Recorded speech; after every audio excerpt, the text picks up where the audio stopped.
Welcome to my whistle-stop tour of setting up an event on Hopin.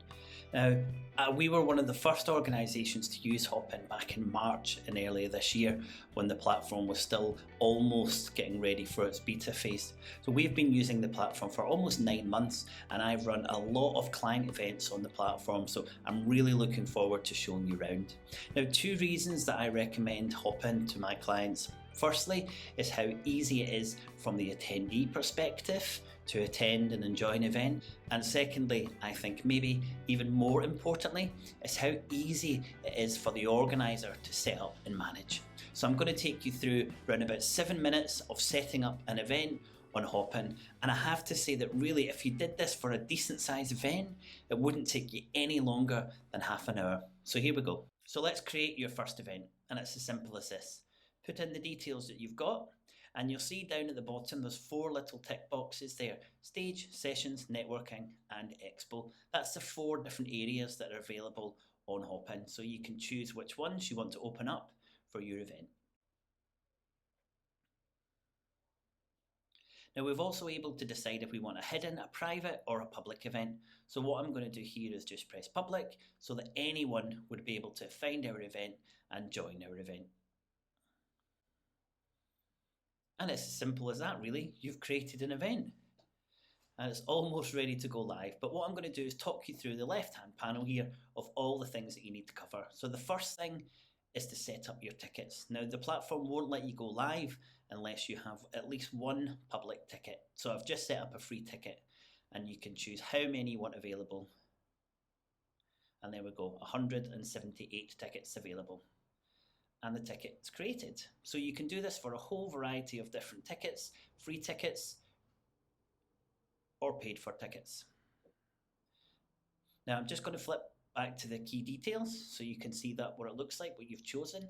And down the bottom, I'm just going to change the revenue from US dollars to British pounds. So moving on, registration. So this is the area that will sit on your web page. I'm just going to insert some test text here, and you can have a look at what this looks like when we see the event being published. But you can put any details in here. You can upload a picture, and you can also add sponsors under 3 tiers: gold, silver and bronze. So let's save that.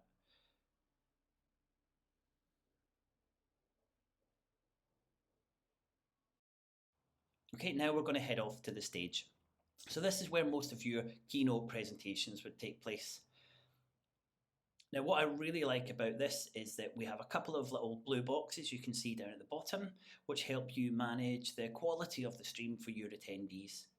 The really great thing about this stage is that you're able to bring in an RTMP feed, which means you can really greatly improve the production value, and you can also stream this out to other platforms like Facebook, YouTube, or anywhere that accepts an RTMP key.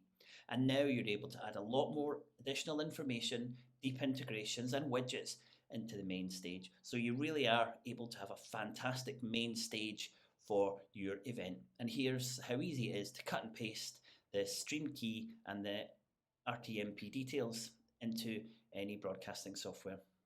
So let's move into networking. So this is a one-to-one networking and it's pretty random. You can choose the time that people have in the meetings, and you're also able to choose whether they meet with other people completely randomly or other people who have the same ticket type.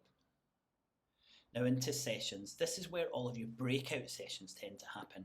And again, very simple. Set up some details, choose a file.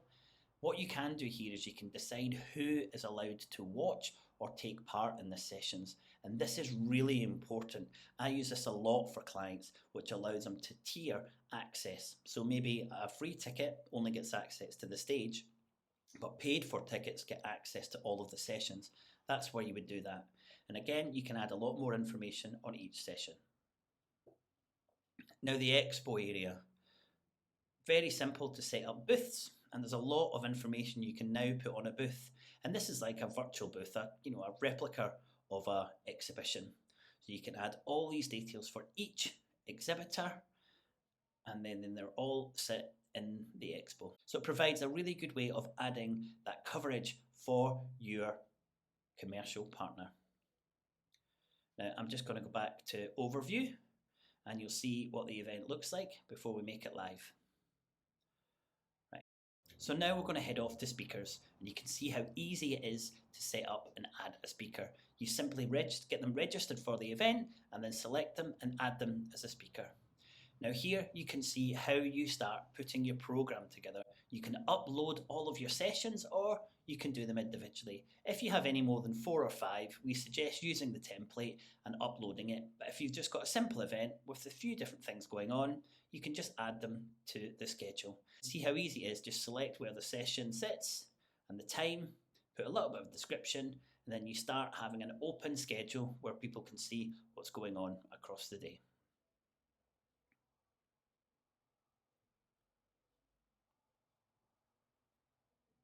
And then it's just simply saving that session and moving on and adding more sessions, or as I said, uploading them using the template. Sponsors is similar to Booth, really easy just to set these up and super quick. And these would sit in your gold, silver or bronze that you saw on that registration page. One thing I really like is this referral, so you can give people a code and then encourage them to sell tickets for your event, all looked after on the back end.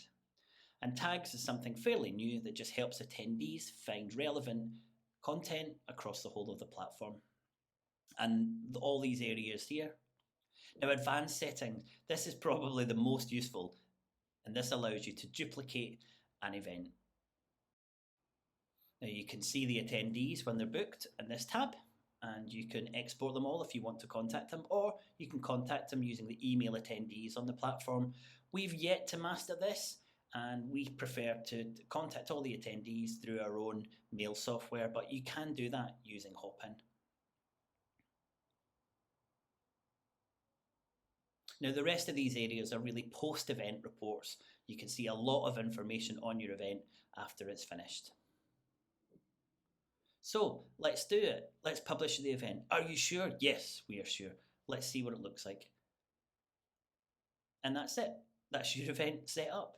In 7 or 8 minutes, you can see there's an image that you would change, all the details, the schedule, the sponsors if you have them, the booths if you have them. And then when you have your event ready to go, you just click in there and you can land on the event. And it tells you how long you've got to wait until your event starts. You can actually start chatting on the panel to the right, and you can even put up polls. So there you go. There's a really quick tour of how you set up an event on Hopin.